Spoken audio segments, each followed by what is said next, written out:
할렐루야. 오늘 우리 성탄 예배 말씀은 누가복음 2장 6절에서부터 14절 말씀, 메시아의 표적 아기 예수라는 제목으로 여러분들과 함께 은혜를 나눠보고자 원합니다. 인류의 대속죄 제물이 되기 위해서 성육신하신 아기 예수님의 탄생을 축하하는 성탄절을 맞이하여 우리는 성탄 축하 예배를 드리는 것입니다. 오늘 예수님의 탄생은 역사적인 사실이라는 것을 여러분들이 기억해야 할 것입니다. 오늘 본문에서 가이사 아구스토가 나옵니다. 본명은 가이우스 옥타비누스라고 하는데요. BC 27년에서 AD 14년까지 로마 제국을 다스렸던 황제입니다. 세금의 효율적인 수거와 제국을 효율적으로 통치하기 위해서 로마 식민지 전 지역의 인구 조사를 이제 실시했던 것을 보게 되는데요. 이 메시아의 베들레헴 탄생의 예언이 성취되기 위해서 하나님께서는 이 로마의 아구스토, 이 세상 왕을 사용하여 하나님 뜻을 이루신 것을 보게 되는 것이죠. 누가는 가이사 아구스토라는 실제적인 인물과 호정령의 기록을 통하여 예수님의 탄생이 역사적인 사실임을 확실하게 증명하고 있는 것입니다. 고대 신화들은 여러분 허구, 꾸며진 이 신의 탄생 이야기가 굉장히 많습니다. 우리나라도 그렇잖아요. 뭐 가야의 김수로 왕이 알에서 태어났다. 박역거세 같은 다 꾸며진 신화죠. 그러나 예수님의 탄생은 실제적인 역사적인 사건이라는 거죠. 오늘 이 수리아 총독으로 구레뇨가 여러분 그 재임 기간에 있었을 때 가이사 아구스토의 명령에 호정령이 떨어진 것을 보게 됩니다. 이 수리아의 총독으로 구레뇨가 있을 때 흔히 AD 6년에서 9년이라고 하는데요. 이 역사학자들의 이야기입니다. 고대 유대인 역사가 요세푸스가 발굴한 비문에 의하면 구레뇨가 수리아 총독으로 2번 임직한 사실을 발견하게 되는데요. 이 구레뇨는 BC 12세기에서부터 2년경에 수리아의 한 집정관 내지 총독으로 재임한 적이 있었습니다. 또 사도행전에 5장 37절에 기록되어 있는 그 호적은 AD 6년 때 행해진 구레뇨의 2번째 호적이며 이 열심당 유다가 반역을 일으킬 정도로 유대인들의 반감을 산 사건으로 이 호적은 제대로 시행되지 않았던 것을 보게 됩니다. 이 누가는 2차례 호적 조사를 모두 알고 있었으며 그중 첫 번 호적이 예수께서 탄생하신 이 사건의 전후에서 밝혀지고 있는 것을 보게 됩니다. 이 가이사 아구스토의 호정령에 따라 자기 고향으로 이동한 유대 모든 사람들이 민족적인 대사로 그 일들이 이루어지는데요. 예수님의 탄생은 모든 사람, 온 세상의 가장 기쁜 소식, 좋은 소식입니다. 이 호적은 자기 출생지, 고향에 가서 하도록 내려졌는데요. 요셉이 다윗의 동네인 베들레헴으로 감으로써 그가 다윗의 후손이며 유다 지파라는 것을 증거하고 있습니다. 사실 요셉은 원래 베들레헴에 살고 있지 않았습니다. 팔레스틴 북쪽 산간 지역이며 호수가 있는 갈릴리 지역에 살고 있었죠. 이 갈릴리는 구약 역사에서 중요하게 다뤄지지 않는 병방 여러분 지역이었습니다. 이 중에도 나사렛이라는 이 작은 마을은 지중해가 갈릴리 호수 사이에 있었던 것인데요. 예수님의 공생애를 시작하기 이전에 이곳에 살았기 때문에 예수님을 나사렛 예수라고 또 초대 기독교인들이 나사렛 이단이라고 불렀던 것을 보게 됩니다. 요셉과 마리아는 호정령을 이행하기 위해서 거주지 나사렛을 떠나 베들레헴으로 가는 길이었죠. 이 베들레헴이라는 것은 집이라는 뜻인데요. 히브리어 베트와 이 베트가 그 다음 이 집이라는 베트와 떡이라는 네임이 합쳐져서 떡집으로 여러분 표현이 되는데요. 예루살렘에서 남쪽으로 약 8km, 나사렛에서 약 145km의 위치에 있는 도시였습니다. 그러니까 그때 만삭이었던 이 마리아가 이 아이를 잉태하여 이 요셉과 함께 갈릴리 지역에서 여러분 베들레헴까지 오는데 얼마나 먼 거리를 왔습니까? 베들레헴은 이스라엘의 2대 왕인 다윗 왕의 고향이었죠. 요셉과 정혼한 마리아는 성령으로 잉태되었는데 하나님을 신실하게 믿는 요셉은 마리아가 아기 예수를 낳기까지 동침하지 아니하였던 것을 보게 됩니다. 마태복음 1장에 여러분들이 원래 마리아가 이 요셉과 여러분 정혼한 상태, 유대인의 이 결혼 풍습은 1년 동안 약혼 기간에는 이 부부지만은 법적인 부부지만 동침을 해서는 안 되는 거예요. 그런데 동침하기 전에 이 마리아가 처녀로서 성령에 의하여 잉태된 사실을 알았을 때 참 요셉이라는 이 청년은 이 신실한 믿음을 갖고 있는 사람입니다. 그때 당시에 여러분 결혼한 여자가 동침도 하지 않았는데 약혼 기간에 아이를 갖게 되면 여러분 이스라엘의 율법에 의해서 돌에 맞아 죽게 되는 것이죠. 그래서 이제 마리아의 여러분 생명을 보호하기 위하여 요셉이 이 소식을 듣고 가만히 끊고자 원했어요.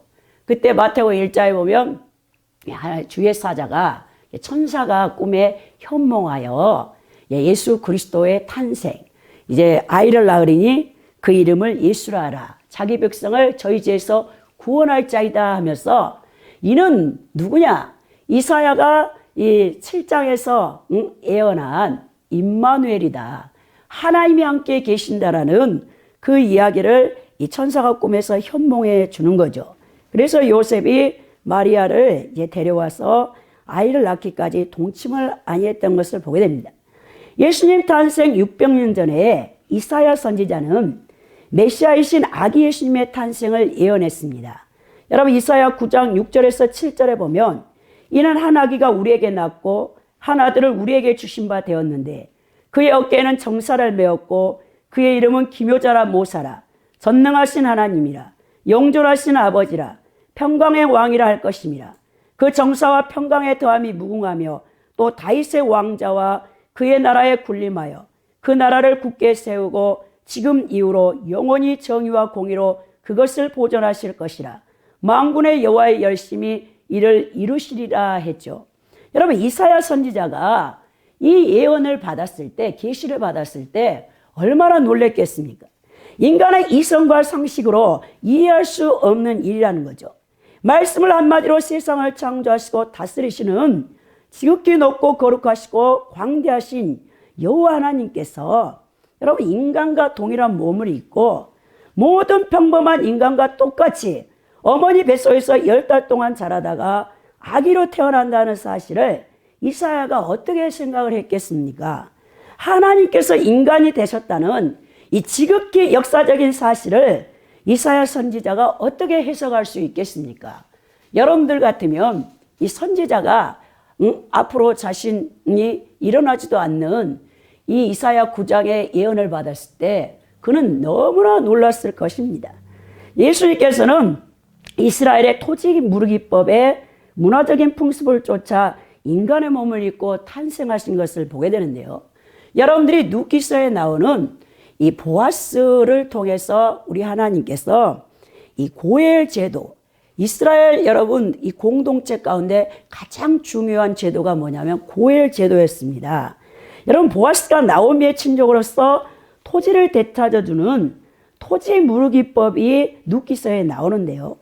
자신의 친족이 생활이 어려워 다른 사람들에게 토지를 저장 잡히게 되면 가장 가까운 친족이 대신해서 돈을 지급하고 토지를 물을 수 있습니다. 이 토지 무르기를 할 수 있는 사람의 조건은 가장 가까운 친족, 근족이어야 하고 또 자원해야 되고 능력이 있어야 된다는 것이죠. 여러분 이 이스라엘의 이 고엘 제도가 이 누기서에 나타나 있는데요. 고엘 제도는 고대 근동 히브리사에서 발견할 수 있는 독특한 제도로 친족 및 혈연 공동체를 중심으로 사회생활이 이루어진 때에 공동체의 구성원들이 서로의 생명과 재산 및 가문을 보호해 주기 위한 일종의 상호보호 제도입니다. 이 어원이 있는데요. 고엘은 히브리어에서 온 단어로서 친족으로서의 역할을 하다라는 뜻을 갖고 있습니다. 성경에는 이 고엘 제도가 확실하게 구체적으로 명시되어 있지는 않지만 레위기서나 여러분 또 민수기서에 이것이 나와 있는데요.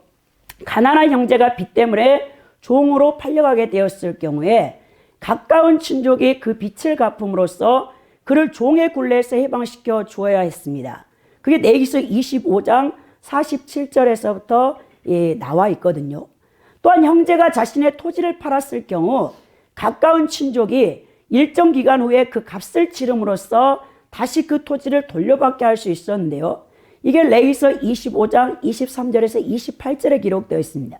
또 자기 형제가 죄를 지었을 경우 친족은 그 형제의 죄값을 물을 의무를 지기도 했는데요. 이게 민수기 5장 8절에 나와 있습니다. 친족 중 한 사람이 누군가에 의해 살해되었을 경우 가까운 친척이 그를 위해 피해 보수자가 되는 이 제도가 간접적으로 나와 있는데 이게 민수기 35장 19절에 기록되어 있습니다. 이 모든 것에서 이야기하는 고엘 제도의 핵심은 무엇이냐? 공동체 자체에 존속 문제가 있었다는 거죠. 따라서 여러 제도 중 형제가 자식이 없이 죽었을 경우 그 공동체를 존속시키기 위해 가까운 형제 순으로 남겨진 미망인과 동침하여 기업을 이을 자를 낳게 해주는 계획의 결혼 제도가 고엘 제도의 핵심을 내포하고 있었습니다. 여러분, 하나님의 위임을 받은 권세로 모든 만물을 선한 청지기로서 다스리고 관리하는 신탁인으로서 피조물의 으뜸으로 세움받았던 아담이 온죄를 범함으로 하나님께 그 위임받은 권세가 사탄에게 넘겨졌다는 것이죠. 예수님께서는 제2인 성자께서 성육신하기 전에 말씀으로 존재해 계신 삼위일체 하나님 가운데 제2의 성자이시죠. 그분이 친히 이스라엘의 고엘 제도의 그 문화 형태를 띄어 인간의 몸을 입고 죄 없으신 여자의 후손으로 탄생하신 것을 보게 됩니다. 예수님께서는 우리와 동일한 여러분 인성을 가지고 오셨습니다. 다른 사람들과 마찬가지로 어머니 복중에서 출산 때까지 모든 날들을 다 채움으로써 인간의 출생 과정을 모두 겪으셨던 것을 보게 됩니다. 예수님께서는 모든 사람들과 똑같이 280일, 40주죠. 어머니 뱃속에서 무럭무럭 자라난 후 인간과 동일하게 태어나신 것을 보게 됩니다. 오늘 성탄절을 맞이하여 진정한 성탄의 의미가 무엇인가를 우리가 함께 나눠봐야 되는데요. 오늘 아기 예수로 탄생하신 예수님의 모습을 통해서 여러분들이 성탄절의 의미가 무엇인가를 확실히 알아야 된다는 것이요. 첫째는 가장 낮은 모습으로 오신 예수님을 보게 되는 것입니다. 오늘 여러분 누가복음 2장 7절에 보니까 첫 아들을 낳아 강보로 싸서 구유에 넣었으니 이는 여간에 있을 곳이 없음이더라 그랬죠. 오늘 누가복음에서는 아기 예수께서 탄생하여 여간에 묵을 곳이 없어 마구간의 구유통에 눕혀진 사실을 누가가 강조하고 있습니다. 구유는 헬라어로 파트네인데요. 가축의 먹이를 넣어주는 여물통입니다. 예수님께서는 제2의 성자이신데 가축들이 사는 마구간에 여물통에 눕혀졌다는 거예요. 이것은 예수님의 겸손을 상징하고 있습니다. 성부 하나님과 동등한 영광의 본체이신 예수께서 자기를 극도로 낮추신 상징적인 사건이죠. 하나님의 아들이신 예수 그리스도가 이렇게 철저히 낮아지신 것은 하나님의 사랑과 그리스도의 복음 사역이 소외되고 낮은 자들에게 미칠 것임을 암시하고 있는 내용입니다.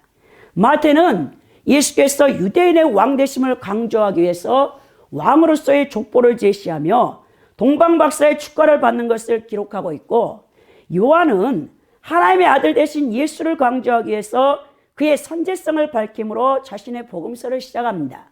그럼 오늘 누가복음에서 누가는 예수의 마구간 출생과 구유에 놓인 비천한 모습을 상세히 기록함으로써 하나님의 아들 되신 예수가 낮고 천한 인간의 이 모습으로 오신 겸손과 고난을 부각시키고 있다는 것을 여러분들은 기억해야 된다는 것이죠. 예수께서는 비천한 신분으로 보잘것없이 너무도 초라하게 이 세상에 오셨습니다. 구유는 세상 구속주의 비천한 탄생을 당시 세계의 주관자인 아구스토 이 로마의 황제의 영광가를 대조시키면서 아무데도 머리 둘 곳이 없는 하나님의 아들이자 인자이신 예수의 겸손과 고난을 누가가 강조하고 있습니다. 이 세상에 예수처럼 낮고 천한 모습으로 태어난 사람은 아무도 없을 것입니다. 모든 인류를 구원하시기 위해 낮아지신 예수님의 겸손을 우리 그리스도인들은 반드시 그 모습을 닮아가야 된다는 것이죠. 제가 소명받기 전에 20년 전에 예수님께서 저를 이 성탄 시즌이 오면 그걸 뚜렷하게 기억합니다. 12월 19일인데요. 오전 6시에 그 예수님의 음성이 하늘에서 들려오는데 비몽사몽간에 온유 겸손 사랑 자체이십니다. 예수님이. 여러분들이 예수 그리스도를 믿는 그리스도인이라면서 겸손한 모습이 없다면 여러분들은 아직 예수님의 모습을 온전히 닮아가지 못한 상태에 있는 것입니다. 우리 그리스도인들 이 최고의 덕목이 뭐냐, 미덕이 뭐냐, 겸손입니다. 그래서 우리 교부들과 또 모든 2000년 교회사 가운데 위대한 성인들은 그리스도인으로서 최고의 미덕이 뭐냐면 첫째도 겸손이요, 둘째도 겸손이요, 셋째도 겸손이라 했습니다. 여러분 왜냐? 예수님은 겸손 그 자체로 이 땅에 오셨죠. 근데 마귀는 교만 그 자체라는 것이죠. 그래서 여러분들이 참으로 겸손한 모습을 기억하시고 여러분들의 삶 속에서 예수님을 닮은 그 겸손의 모습이 열매로 나타나야 된다는 것입니다. 오늘 두 번째, 천사가 전한 인류의 가장 기쁜 소식을 우리가 성탄 예배를 드리면서 기억해야 되는데요. 오늘 누가복음 2장 8절에서 11절에 보면 그 지역의 목자들이 밤에 밖에서 자기 양떼를 지키더니 주의 사자가 곁에 서고 주의 영광에 그들을 두루 비치매 크게 무수하는지라. 천사가 이르되 무수하지 말라. 보라 내가 온 백성에게 미칠 큰 기쁨의 좋은 소식을 너에게 전하노라. 오늘 다윗의 동네에 너희를 위하여 구주가 나섰으니 곧 그리스도 주시니라. 이렇게 말씀이 기록되어 있습니다. 당시 유대사회의 직업 중에서 가장 천한 직업이 바로 목자들의 직업이었죠. 또한 목자들은 부유한 사람들의 양들을 유탁받아 돌보는데 목자들이 거짓말을 잘하고 싹군 목자들이 많아서 별로 유대사회에서 좋은 이미지를 갖지 못했습니다. 메시아의 탄생 소식이 천사들에 의해 가장 먼저 알려지게 된 사람들이 목자라는 사실에 우리는 주목해야 되는데요. 이 누가는 예수께서 양들을 위해 목숨마저 아끼지 않는 선한 목자처럼 인류를 위해 당신의 몸을 하나님께 제물로 바칠 속죄 제물이신 양이심을 여기서 표현을 하고 있는 것입니다. 여러분들, 예수님이 모든 세상의 인류의 죄를 대속하시게 오신 어린 양이죠. 요한복음 1장 29절 말씀에서 보라 세상 죄를 지고 하는 하나님의 어린 양이로다. 요한 사도가 예수님이 공생의 사역 시작 전에 요단강에서 모든 인류의 죄를 전가받고 여러분 이제 사역을 하러 가실 때 그 모습을 바라보면서 외쳤던 말 아닙니까?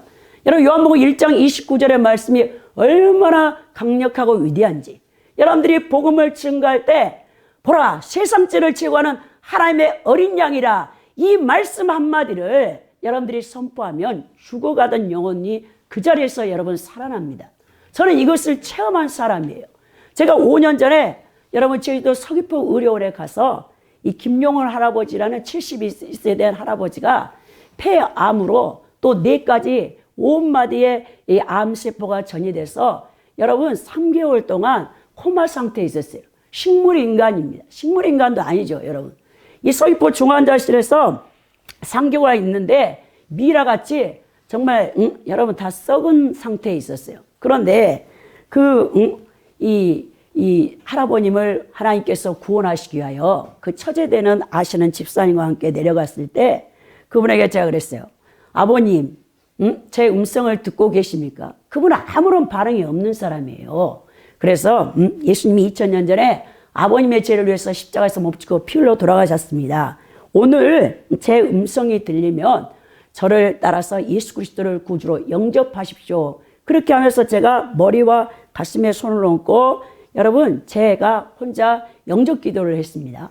그 다음에 이제 기도하면서 그 아버님에게 손을 얹고 옆에 같이 갔던 처제분이죠. 그 집사님에게 요한복음 1장을 읽으라고 했어요. 그랬더니 이 여자 집사님이 요한복음 1장을 스마트폰에 웹에서 성경을 찾아가지고 읽더라고요. 그런데 다른 데서는 반응을 안 하는데 갑자기 요한복음 1장 29절을 읽으니까 보라 세상죄를 지고 한 하나님의 어린 양이로다 하니까 거기서 갑자기 그 죽어있던 영혼이 막 반응을 일으키면서 기회가 뚜뚜뚜뚜 다 살아나는데요.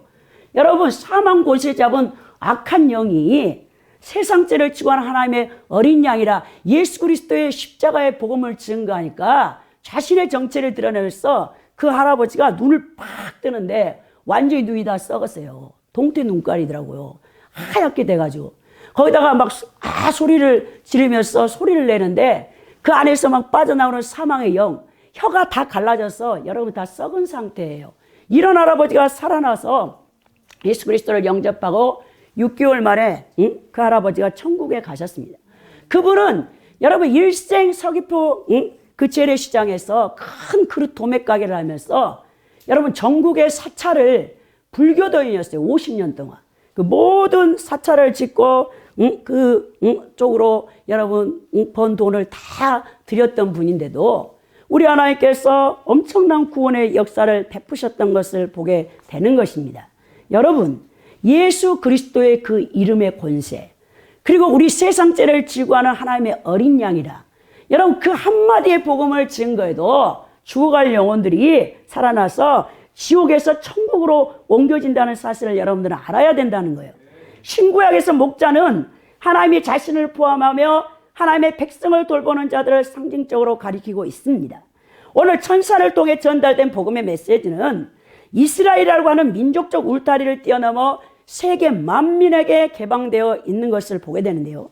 하나님의 영광의 강체에 둘러싸여 인류에게 가장 기쁘고 복된 소식을 전하여준 천사들의 소식에 목자들이 두려워하죠. 그러니까 천사들이 뭐랍니까? 무수하지 말라. 보라, 내가 온 백성에게 미칠 큰 기쁨의 좋은 소식을 너에게 전하노라. 오늘 다윗 동네에 너희를 위하여 구주가 나셨으니 곧 그리스도 주시니라 그랬죠. 여러분 여기서 좋은 소식은 유앙겔리 조마인데요. 이 뜻은 기쁜 소식을 전파하다는 뜻입니다. 이 뜻은 승리의 기쁜 소식을 전한다는 뜻으로 자주 사용되었는데요. 이사야 40장에서는 시온에서부터 시작된 구원의 역사가 온 열방의 승리를 선포한다는 뜻으로 쓰여져 있습니다. 그리스도께서 이 땅에 오신 자체가 가장 좋은 소식입니다. 오늘 이 세상에 가장 기쁘고 복된 소식은 예수 그리스도의 탄생과 죽으심과 부활의 소식이라는 것이죠. 우리 인생에서 가장 기쁜 소식은 예수 그리스도를 통해 구원받고 하나님의 자녀가 되었다는 것입니다. 여러분들이 지금까지 인생을 살아오면서 많은 기쁜 소식을 들었겠죠. 뭐 대학에 합격 통지를 받았을 때, 좋은 직장에 취직이 되었을 때, 직장에서 막 승승대로로 승진했을 때, 또 뭐 결혼의 청첩장을 받을 때, 자녀들이 결혼하여 가정을 이루고 손주 손녀를 낳을 때, 또 여러분들이 성취하고 싶었던 것들이 이루었을 때 많은 기쁜 소식이 있었겠죠. 그러나 우리의 이 현세적인 그 기쁜 소식이 아니라 정말 본질적으로 우리 인류에게 또 우리 개인에게 가장 기쁜 소식이 뭐냐? 예수 그리스도께서 여러분 탄생하셨고 그분을 통해 우리가 구원받았다는 것이죠. 이 복음의 소식이 가장 기쁜 소식이라는 것을 여러분 기억해야 된다는 것입니다. 여러분들이 예수 그리스도를 인격적으로 만나고 구원받은 감격의 기쁨, 그 어떤 기쁨과도 비교할 수 없다는 것이죠. 올 한 해를 지내면서 이 여러분들은 온 인류를 구원하시기 위하여 이 땅에 아기 예수로 탄생하신 예수님의 희생과 사랑과 은혜를 얼마만큼 전했습니까? 영혼들을 구원하기에 얼마나 눈물 뿌리며 기도하고 전도했습니까? 여러분들의 가족, 자녀, 직장 동료, 이웃들에게 이 복음의 기쁜 소식, 곧 우리 주 예수 그리스도가 구원자 되심을 얼마나 여러분들이 열심히 전했습니까? 죄와 사망의 권세 잡은 마귀에게서 자유케 되는 참된 해방을 맛볼 수 있는 유일한 방법은 여러분 예수 그리스도밖에 없습니다. 여러분들이 육체를 벗는 죽음을 맞이할 때 그 예수 그리스도의 고귀한 보배로운 피가 또 예수께서 얼마나 소중한 분인가를 여러분들은 정말 깨닫게 될 것입니다. 저는 여러분 극한 사역의 현장에서 이 중환자실에서 마지막 여러분 암투병을 하고 있는 영혼들을 그리고 뇌출혈로 생사 기로를 알 수 없는 그런 영혼들에게 가서 복음을 전할 때마다 정말 우리가 가장 소중히 여겨야 될 분은 예수 그리스도 한 분밖에 없다는 것을 너무나 절실하게 여러분 깨닫게 된다는 것입니다. 여러분들이 한 영혼이 구원받을 수 있는 여러분 유일한 이 소식은 복음밖에 없어요. 근데도 여러분들은 이 복음의 가치를 몰라요. 이 소중함을 모릅니다. 예수 그리스도가 어떤 분인가를 여러분들은 모르고 있습니다. 2000년 전 아기 예수의 탄생 소식은 목자들에게 천사들이 전하여 주었지만 영혼을 구원할 유일한 복음의 소식을 전하는 일은 이제 우리 모든 그리스도인들에게 맡겨진 사명과 의무라는 것을 기억해야 된다는 것이죠. 성삼일체 하나님께서는 천사들에게 복음을 전하라고 하지 않으셨습니다. 이제 구원받은 성도들이 아직도 예수 그리스도를 알지 못하고 지옥 가는 영혼들에게 복음을 증거하도록 화목케 하는 사명을 우리에게 맡기셨다는 것을 여러분 기억하시고 예수 그리스도의 이 기쁜 탄생의 이 성탄절의 의미에서 다시 한번 여러분들이 이 복음의 가치를 여러분 중요성을 깨닫기를 원합니다. 여러분 또 이 메시아로서의 이 표적이 아기 예수죠. 메시아가 되신 아기 예수를 우리가 보게 되는데요. 오늘 강보에 쌓여 구유에 누워있는 아기를 보리니 이것이 너에게 표적이니라 하고 12절에 여러분 누가가 기록한 것을 보게 되는데요. 여러분 이 메시아라는 뜻이 무엇입니까? 히브리어 마샤우어와 정관사 하가 결합된 하마샤우라는 뜻인데요. 여러분 한 분 메시아라는 뜻이에요. 헬라어로는 크리스토스로서 기름 부음 받은 자라는 뜻을 갖고 있습니다. 오직 예수님 한 분만이 인류의 구원자로 기름 부음 받은 분이라는 것을 의미하고 있죠. 인류의 모든 죄를 대속하기 위해 속죄 제물로서 구세주로서 기름을 부음 받은 자가 누구시냐? 바로 여러분 예수 그리스도라는 것입니다. 기름 부음 받은 자, 곧 그리스도의 메시아로서의 표적이 오늘 아기 예수라는 것이죠. 인류의 죄악을 해결하기 위해 하나님께 보내주시겠다던 메시아가 바로 예수, 아기 예수로 탄생했다는 것이죠.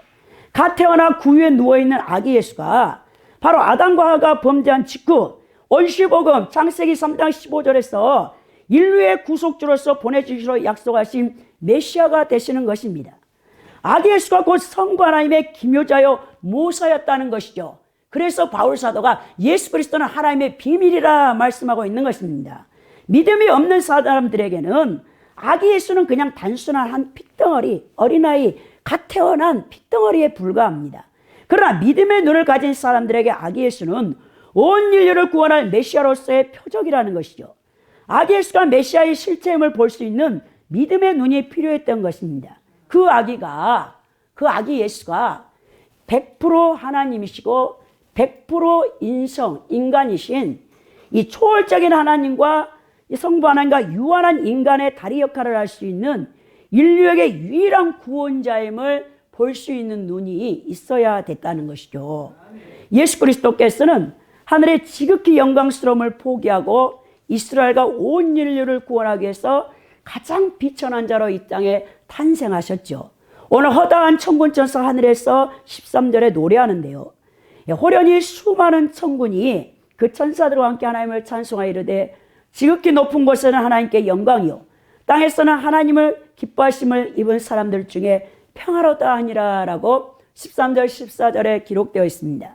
그리스도의 탄생이 성부 하나님께 영광이 되는 이유가 무엇입니까?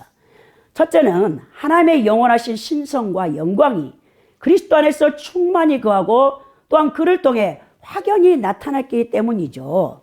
그 다음에 여러분 그리스도를 본 자는 하나님을 보았다고 할 수 있기 때문에 그렇습니다.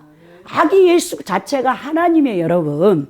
두 번째는 그리스도의 구속 사역을 통해 수많은 사람들이 구원받고 찬양과 경배로서 하나님께 영광과 존귀를 돌릴 것을 여러분 보기 때문에 그렇죠. 세 번째는 하나님께서 그 영원하신 섭리에 따라 인생과 세상 만물을 향해 이루고자 하신 계획을 그리스도를 통해 완수하기 위해서 예수님이 왔기 때문에 그리스도의 탄생이 하나님께는 영광이 되는 것입니다. 땅에서는 여러분 평화로다 그랬는데요. 그리스도의 오심이 땅에서는 기뻐하심을 입은 사람들 중에 평화인 것은 첫째는 그리스도의 중재와 대속으로 인해 하나님과 사람들 간에 막혔던 장벽이 제거되고 화해가 이루어지기 때문에 그렇습니다. 우리 모든 사람들은 본질상 죄로 말미암아 하나님과 원수된 관계였죠. 예수 그리스도의 보혈로 해서 하나님과 죄로 막혔던 장벽이 허물어지고 화평케 될 수 있기 때문에 땅에서는 여러분 평화라고 했던 거예요. 두 번째는 그리스도의 십자가의 죽으심으로 말미암아 세상의 모든 제약이 제거되고 사람들 간에 이 관계가 화목해 되기 때문에 여러분 평화로다 했던 거죠. 이 평화는 메시아의 도래와 관련된 총체적인 축복과 구원을 지칭하고 있는데요. 예수 그리스도를 믿는 성도들이 이 땅에 누릴 수 있는 최고의 복이 무엇입니까? 하나님의 생명으로부터 주어지는 평안이라는 거예요. 여러분들이 그리스도를 믿고 있는데도 세상 염려, 근심, 불안, 초조, 두려움을 갖고 있다면 이건 하나님과 관계에서 여러분 다시 한번 재정립이 필요한 사람입니다. 제가 예수 그리스도를 믿고 나니까 두려움이 없더라고요.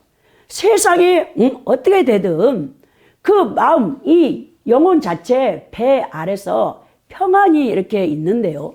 그건 여러분 누가 빼앗아갈 수도 없는 거예요.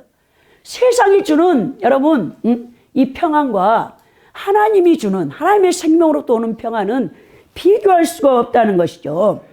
제가 영적인 악한 영에 시달리는 사람들 사역을 많이 하고 있는데요. 영적으로 악한 영에 시달리는 사람들의 특징이 뭐냐면 평안이 없어요. 평안. 이 사람들은 늘 두려워합니다. 이 악한 영이 두려움을 주기 때문에 그렇죠. 그러나 성령이 충만한 사람은 이 세상이 무너지고 저 하늘이 꺼진다 할지라도 우리 영혼 안에 여러분 하나님의 생명부터 주어지는 평안 때문에 여러분 그 어떤 외부적인 환경에서도 두려워하지 않는 것입니다. 예수 그리스도께서는 평강의 왕으로 오셨죠.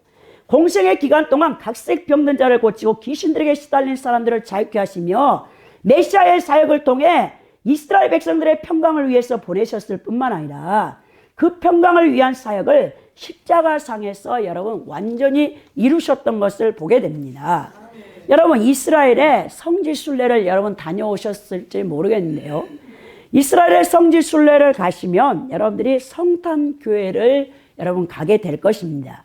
예루살렘에서 10km에 떨어진 곳에 위치해 있는 베들레헴 성탄교회가 있는데요. 오늘 우리 열방 선교교회 이 톡에 제가 이스라엘의 우리 남재석, 우리 양하일, 우리 선교사님 부부가 우리 성도들 또 우리 목사님들에게 전해준 메시지를 제가 올렸죠. 그 베들레헴이라 해서 뒤에다 딱 이렇게 배경을 해서 우리에게 성탄절을 잘 보내시고 그 다음에 새해 2020년 하나님의 축복 가운데 우리에게 좋은 일이 많이 있기를 바라는 메시지를 우리가 받았는데요. 이 베들레헴 교회는 1500년 전 비잔틴 시대 바실리카 양식으로 건립된 유일하게 남은 교회입니다. 이 콘스탄티누스 황제의 명령에 의해서 서기 4세기 성탄교회의 바닥 모자이크로 예수 탄생 동굴을 만들어 놓았는데요. 거기는 1년 내내 크리스마스 캐롤이 울려 퍼지고 있습니다. 주 324년에 콘스탄티누스 황제의 어머니 헬레나가 베들레헴의 순례를 와서 탄생 동굴을 참배하고 이교 신전을 파괴하고 이 자리에 예수님 탄생 교회를 짓게 했는데요. 그러나 이 교회는 화재로 인해 불타버렸고 지금 이 세워져 있는 성탄교회는 531년 유티니아누스 황제가 여러분 완공한 것인데요. 그 12세기 이 십자군 시대 보수가 있은 후 예수님 탄생교회는 한 번도 파괴되지 않고 지금까지 보존되어 있습니다.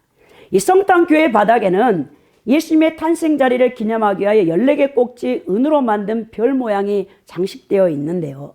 이것은 17세기 프란시스코 회의에서 만들어 놓았습니다. 그리스도 종교회 소속 성탄교회는 예수 탄생교회 입구라고 이 표시를 하여 좁은 문을 만들어 놓았어요. 겸손의 문이라고 해서 높이가 1.2m의 좁은 문밖에 되지 않습니다. 그것은 무엇을 뜻하느냐?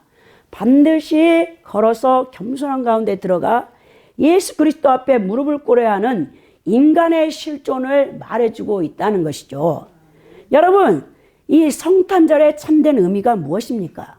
자기 죄를 뉘우치고 가난한 마음, 심령을 가진 자들에게 구원의 기쁜 소식이 주어진다는 것을 여러분들은 기억해야 합니다.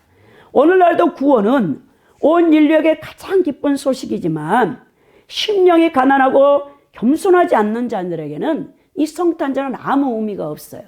그래서 우리 교회 엊그저께 정수기 이 관리해 주러 오는 호디가 있으세요.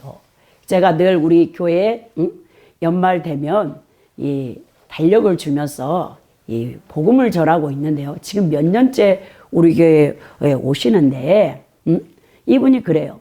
목사님은 바쁘시겠네요. 네, 바쁜데요. 그랬더니 성탄 뭐 예배 준비하시죠? 그러더라고요. 그래서 네, 제가 그랬어요. 그랬더니 이분이 저에게는요, 성탄이 아무런 의미가 없어요. 성탄절이 아무 의미가 없죠. 예수를 안 믿는 사람들은. 그래서 어릴 때는 뭐 설레고 크리스마스 이브 날에 사람들이 많은 번화가도 가서 친구들이랑 술도 먹고 놀았는데 나이가 지금 50대가 되니까 친구도 없고 재미도 없어요. 그러더라고요. 그러면서 뭐 가족들과 맛있는 거나 한번 먹어야지 성탄절날 그 얘기를 하는 거예요. 그러니까 여러분, 이 세상 사람들은 예수 그리스도께서 인류를 구원하시기로 아기 예수로 탄생한 이 성탄절이 아무런 의미가 없는 거죠. 그러니 얼마나 이렇게 정말 불쌍한 영혼들이 많습니까? 목자들 같이 가난하고 소외된 사람들에게 예수 그리스도의 복음은 가장 먼저 전파되는 것입니다. 오늘날도 정말 하나님께서는 구원받기를 원하는 영혼들에게 이 예수 그리스도의 탄생의 소식과 그리스도의 십자가의 죽으심과 또 죄와 사망의 권세를 이기셔서 부활하신 그 예수님의 복음이 증거되게 하고 있다는 것이죠. 이 성탄절 예배를 드리면서 온 인류에게 최고의 기쁜 소식인 복음을 증거하는 일에 여러분들은 더욱더 힘쓰기를 결단해야 되며 우리들 주변에 소외되고 외로운 분들을 생각하고 돕는 따뜻한 성찬들이 되시기를 예수 그리스도 이름으로 축원드립니다.